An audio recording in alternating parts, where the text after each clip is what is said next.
Welcome back, everybody. It's your time to EdUp on the EdUp Experience podcast, where we make education your business. We're doing that here from Indianapolis, Indiana, at the Career Education College and University Annual Education Convention with I don't know how many people, probably close to 1,000 amazing vendors and supporters of the space here as we celebrate the work by our colleagues in and around career education, an important part of the higher education sector. Of course, with me, as always, for every episode that you'll hear from CQ, my guest co-host. He's Douglas Carlson. He is head of partnerships at Lead Square. Douglas, welcome back again. Oh, this is fantastic. We have had such a good day so far. We really have. And how are you feeling on the coffee piece here? Are you hitting the after lunch wall, or how are you feeling? I'm being good. I switched over to caffeinated tea, which is a little easier, but still got that caffeine going. So your energy level is high because we've done, I think, now 8 or 9 of these, and we have 4 or 5 more to go. Yeah? Oh, yeah. It's a full day, my friend. We have a guest that stopped by, and then we started talking to her, and we're like, okay, perhaps we should interview you with all of this knowledge that you contain. And why didn't we know about you earlier? Let's bring her in to this. There we go. She is Congresswoman Loretta Sanchez, and she is from California originally. Welcome to an EdUp Mic. How are you? I am doing great. And what a wonderful place Indianapolis is to hold the CQ conference. And you are also on the board of CQ, is that correct? That's correct. So there's a public member on the board of the association's board of directors, and that would be me. After I left the Congress a few years ago, they asked me to be the public member, and I have been for several years now. I basically ensure that, everything's on the up and up, that we're serving really the public. CQ is obviously the association for all the career colleges, and their main membership is these colleges that teach not just people coming out of high school, but people making changes in their lives, or older adults, a real career for them to make a good living. And so my job is to stay on top of things and get to come to conventions like this and really see the real work going on, the people who really make things happen. Amazing. Now, but before we go there, I want you to tell us about your background. You were in Congress, you're in California. Where'd you represent? Tell us about your history in Congress and how you got here today. Yeah, so I was an investment banker. I moved back to my hometown of Anaheim, California. I'm a Disneyland kid, if you will. I come from a family of 7. My parents are both immigrants from Mexico. Got mad at my Congress member, decided to run for Congress, won, became a Congresswoman for 20 years. In year 7 of my being a Congresswoman, my younger sister ran for Congress, and she got in. My parents are the only parents in the history of the United States to send 2 daughters to the United States Congress. No kidding. That's a great fact. So think about that, right? I mean, it kind of gives me chills that in one generation, as your parents got to be, as my dad used to say, I have 2 daughters on the board of directors of America Incorporated. I love it. Right? And education really made the difference for my family. We're all educated. Because my parents didn't have an education, they really pushed towards it. And the district that I represented in Orange County, of all 435 districts in the United States, it was the district with the most career colleges in it. Wow. And so I would visit them, I would laud them, I would, talk about how important they are to our communities. And that's, I think, when I retired from the Congress, they said, please come over and be the public board member. Well, and I'm curious, as a Congresswoman, when you first started, were you already familiar with the space, or did you become familiar with the space? Both. Okay. I was familiar because I'm Latina, and a lot of our students decide that they want to be mechanics or electricians or what have you. I was very familiar with the trade unions like the electricians, IBW, etc., which have apprenticeship programs, and you can become an electrician that way or a welder that way or whatever with our trade unions. But I was also familiar with the career colleges because we need everybody. Yeah. We need everybody to help us with education. If somebody is willing to put in the time and wants to make their life better, to better their life, to find a skill set that's going to allow them to own a little home and have a family and make sure their kids, get beyond what they got. And if they want to do that and they want to put the work into it, then I think as taxpayers, as community, that we should be a part of that. We should encourage that. We should support that. We should financially help them. And so when I was a congresswoman, I really pushed to ensure that not just the kids who were going to four-year universities would get a Pell Grant, but if you wanted to become a mechanic, I was behind you to help pay for your education in that way also. Especially for the homeless crisis in California, this is a big deal, and you just go, education has to be the solution. There's some kind of formula to solve the homeless crisis, and part of that formula has to be educating these people who maybe they're educated and they need to look it up. Maybe they came in from the country as immigrants, but they haven't had access to education. There's some formula to solving that, and I believe that education has to be a part of that foundation for it. I mean, you've seen it closer probably than 99.9% of people in the world. Yeah, it was really interesting because, of course, as a Latina congresswoman, one of the things I worked on every day in the United States Congress was immigration, right? Because we have, now maybe 14 million people who are here and are part of our community. They're the deacons in our church, they're the Little League coach, they're the PTA mom, but they don't have the right paperwork, if you will, to be in this country. They've been here for a long time. Their children are born here, etc. And so I just recall that while I was working on this immigration issue, some of my colleagues would say to me, well, they don't even learn English, right? And, the answer was, well, they want to learn English. We just don't have enough programs for them. We at the community college, there's 40-seat classroom to learn English as a second language, and there are 300 people on the waiting list. It's not that these people don't want to learn. Yeah. It's that we don't make it easy. We don't accept them to learn, and that's one of the important things about the career colleges is they fill the gap where the public schools don't get the job done. The career colleges pick up those people who can't get in, where there isn't a public program to help them to do what it is they need to do, whether it's learn English or whether become a mechanic, an electrician, the person who cuts your hair. All of these pieces make our world better. Yeah. Right? And so I really believe in the career colleges and universities to help us get that done. Now, Douglas, I'm sorry. You're great. No, please keep going. If that's true, and I believe it is, everything that you said, I do believe it's true, but there are some that do not believe what you say is true, particularly that career colleges are a worthwhile endeavor, or that they are educating students, or that their intent is positive and that it's not intentionally negative. I'm politically speaking here because that there is a lot of, we were talking to Jason about this, of feeling and opinion around the sector and its value in the broader ecosystem. What's the hang up? Yeah, and if you would really look at data, if you really analyze the data, you would understand that the career colleges do a great job.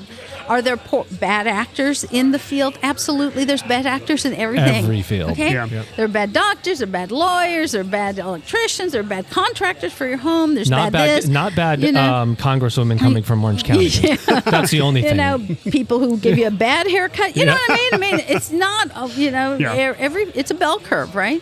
So the answer is that the majority of these universities and colleges are really filling a space that our students and people who want to better their lives need that space in order to thrive and to move on with their lives in a very positive manner. I like that. How do we fill the gap? And I'll pass it to you, Douglas. But how do we? I asked Jason the same thing.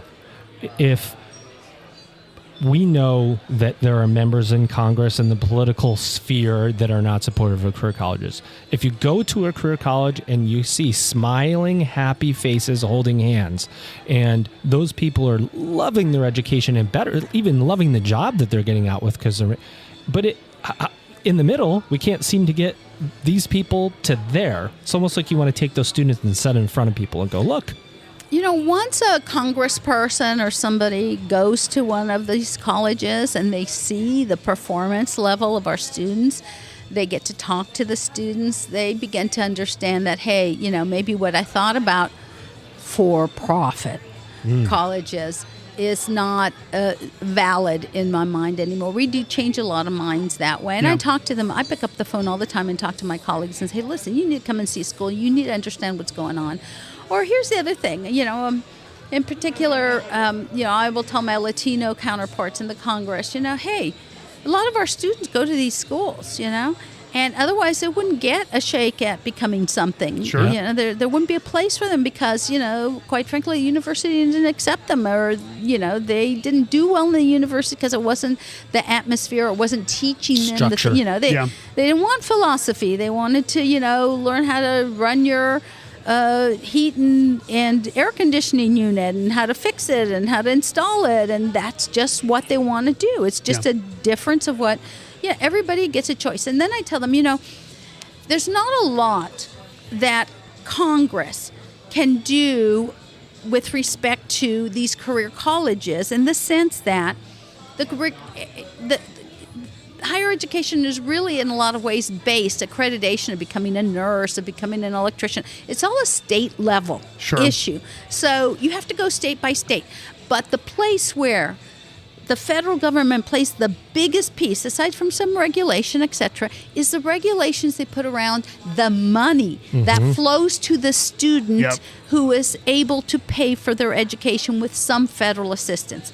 So if you go to a 4-year university and you get a Pell Grant, let's say you get $18,000 or $6,000, whatever the amount is, and you get to use it to go to your 4-year university, they have no qualms about that. But if you have a student who wants to go and become an electrician at one of our career colleges, and then they say, well, I need help paying for it, so there's this Pell Grant, and they're going to give me $6,000 towards a $10,000 tuition or whatever. Sure. All of a sudden, you have Congress people who say, well, no, we shouldn't be giving that money to these private universities, right? Well, let's start the insanity. Well, why are you hurting the student? Yeah. Why are you hurting the student, the Latino student who wants to become a mechanic, simply because he wants to become a mechanic and not go to a 4-year university? Why are you picking and choosing the winners? Ooh. Right? Good question. Yeah. Because we're paying our taxes too. That money that is flowing to Washington, D.C. is coming from everybody. So why are you saying, if my kid goes to a 4-year, we'll give them help, but if my kid decides he wants to be a mechanic, we won't give him help? Don't pick and choose on my kids. Yeah. My kids want to be whatever it is they want to be. I have a niece who's a esthetician. Yeah. Great career. It is. I get facials. And I bet you get do. a 10% discount. but under the guise of what a lot of the Congress people want to do, she would have to come up with the money to have made herself go to school and become an esthetician. Yep. If she had chosen a 4-year university, maybe been bored to death in those Could have dropped out. Could have dropped out. They would have paid for it. I mean, don't pick and choose. Yeah. Just don't pick and choose on what people want to do. If everybody wanted to do the same thing, our world would not work. Yeah. And what a boring world we would have. That's true. So I'm really curious because you have a really incredible perspective on sort of a longitudinal perspective on, you understand career college as well. You were a senator for a long time. You obviously are working with CQ. What we've heard a lot today, and I'm thrilled to hear this, is two trends, and I'm wondering if you're seeing this as well. So trend one is all of a sudden trades, Cosmo, welding, automotive, etc., are are starting to get some momentum. They're starting to be They're pretty becoming cool. sexy. Yes. We were talking yes. about we talked about that a lot. Sexy, very sexy. I saw this young Latina. It had to be like 28. Yeah. She was maybe 5 foot. If she was 100 pounds, it'd be a lot. Yeah. And she's at this, talking to other young Latinas in high school. We bust them in at one of the schools, and she said, "I'm a diesel mechanic." Oh, I'm I a love diesel that. mechanic. She goes, I crawl all over these motors. Yeah. And then she said, and my jaw dropped. She said, I make over $200,000 a year. What? Wow. Good for her. She Woo. says, You we will are learn in by the numbers. I will teach you. We are in such demand. She Yeah. goes, and each one of you out there, look at me, she said, I'm a diesel mechanic. Oh, I love that. And it's amazing. It really is.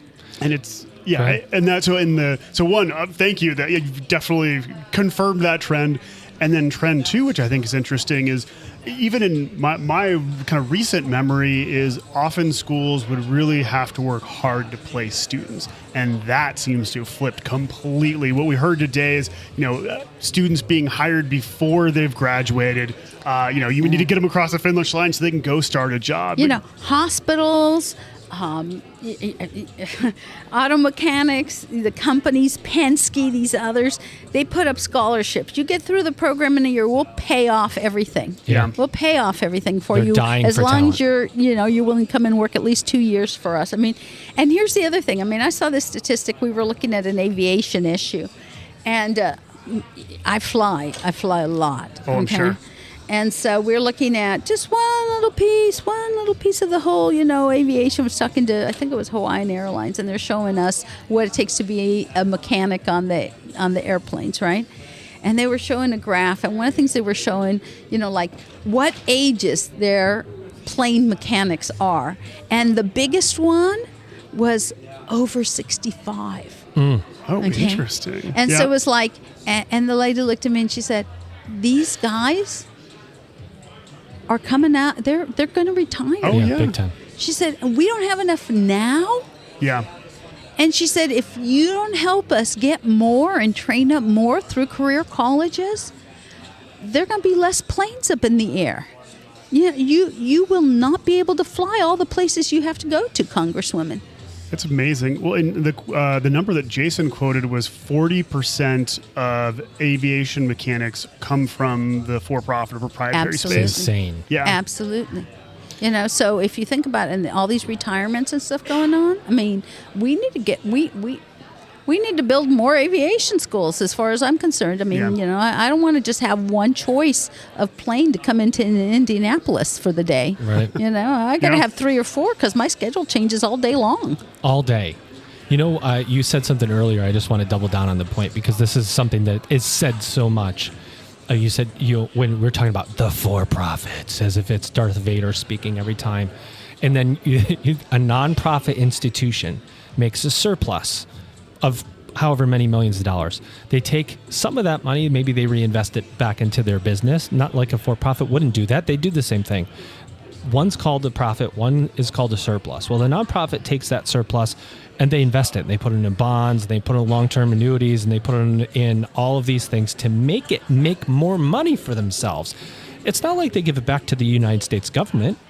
Right? It's if you really want to talk about a school that was nonprofit, that was tuition driven, taking the same Title IV from the federal government that a for-profit takes, and that they didn't make a profit, it's a complete.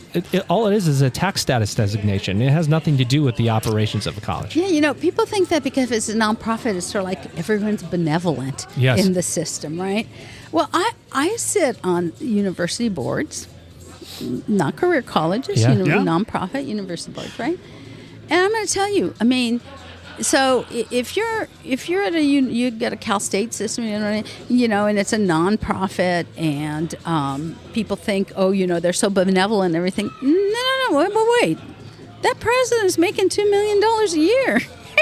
Yeah. They're doing Not all that right. they don't deserve it. Do you see Sure. what I'm saying? Sure. I got nothing against any of the schools. I love them all. I love education. I love them all. I sit on various boards and stuff. But they're not working for peanuts. It's not this nonprofit where, the person is so benevolent, the president's making $50,000 a year. No. They're making probably more than the for-profit. And their goal is to make more, more money for the institution. Well, I would hope that their goal is to train and teach and educate as many students to the best of their ability so that they lead more productive lives and are more productive in our communities. But to do that, arguably, you have to have enough resources. Yes. And it's just how you look at them. By the way, shout out to, I think Dr. Millie Garcia runs the California State System. Millie. You know Millie? Yeah. We've interviewed her on the podcast Yeah. before. She's a fireball. She's great. She's a Puerto Rican, and, we're like sisters, man. It's great. She was the president of Cal State Fullerton. Yes. When I was a congresswoman. Oh, no kidding. Okay. And then she went to run the association in D.C., and now she's back to run all the Cal States. So I know her very, very well. She is a fireball. There's not as many. If you look at the makeup of the student, the modern student who will dominate our population moving forward, you're talking about people of color, you're talking about Latino population is growing exponentially in this country.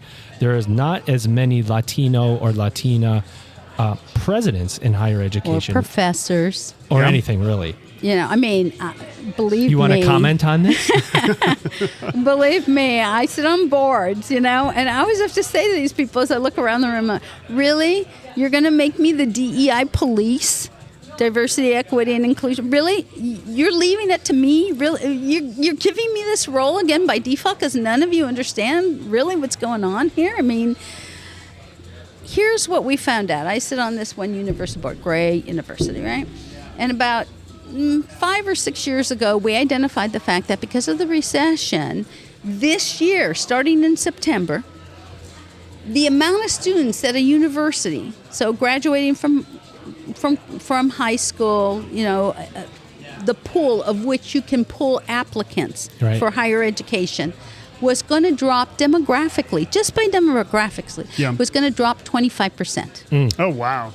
Yeah, so it's hitting now. It's hitting now, right? So what do you see? Well, we saw this last year, and we're going to see it even more this year, that a University of California at Irvine, the top public school system, right, in California, isn't having as many people to be able to grab the 10,000 students they need or what have you, right? So they're going down lower into the people who are applying. Yeah. And then those people aren't going to go to the Cal State Fullerton now, the next level, and Cal State Fullerton is going to have to dip down even lower. Yep. And then the community college, well, they're not going to get those people because now they're going to Cal State Fullerton. They're dipping even lower, So everybody's trying to grab students because there's 25% just by demographics. But here's the second sort of blow to this whole thing. The students who are grabbable, the people out in the pool, there are more Latino and more African American than ever before. Yep. And they have less family resources to pay to go to university. Yep. So we not only have a crunch of not enough students into the system, but we have this crunch of the students that we do. They can't afford it the way we traditionally have thought of universities or career colleges or anybody. So there's a lot of disruption going on in our system. And at every level. Yeah. At every level. It's hitting everybody. And I'll just say, this is an anomaly. It's just hopefully, just a once-in-a-lifetime kind of thing. But the federal government screwed up its FAFSA issue, right? So that has thrown this whole wrench It's given us all for traumatic. these 6 months, and everybody is scrambling because, of course, especially in the Latino family, we get accepted to university, but the question is, well, how much is it going to cost us? The family, can I really go? Well, when your FAFSA is 3 months behind and a university, a career school can't tell you, well, this is how much the federal government's putting in and this is how much the state's putting in, this is how much your family requirement is. If you can't tell somebody then that, guess what? They're not signing up. Yeah. Because they're not dumb. And there is the problem. Yep. There's And a so- problem that has been. Right now, we are in a crisis, if you will, in trying to figure out how do we get through this time period. Again, I hope it's just once that we Yeah. messed up the FAFSA at the federal level. But you have all of these things coming together. And the other thing that you have is inflation. Yep. People are feeling poorer. Housing prices. I mean, I go to the grocery store. You can tell me it's 3% inflation, but when I'm spending, for the same bag of $8-9 groceries, for a carton of eggs? Yeah, Yeah. hello. Yeah. I'm saying I feel like it's 100% Yeah. inflation going on at a very basic thing called food. So families are feeling less settled, right? Financially speaking, FAFSA screw up. Less students to grab from. Less resources and families of the students who can go there. And so higher education is really in a disruptive mode right now. Well, we appreciate your insight, Congresswoman. Thank you for stopping by and My our pleasure. ability to get you on this podcast. Of course, with my guest co-host, he's Douglas Carlson. He's got the coolest walk-up music of the week here. Thanks to Lead Squared for being able to bring us here and have these incredible conversations with our guest today. I can't remember what I played for you at the beginning. I'm going to play for this. I don't know, but I'll play thank this you for you. so much to everybody for listening about CQ. Yes, and this is, of course, Career Education College and University Education Conference with Congresswoman Loretta Sanchez. And we thank you very much for being here. It's been an honor. Ladies and gentlemen, Thank you've just ed-upped.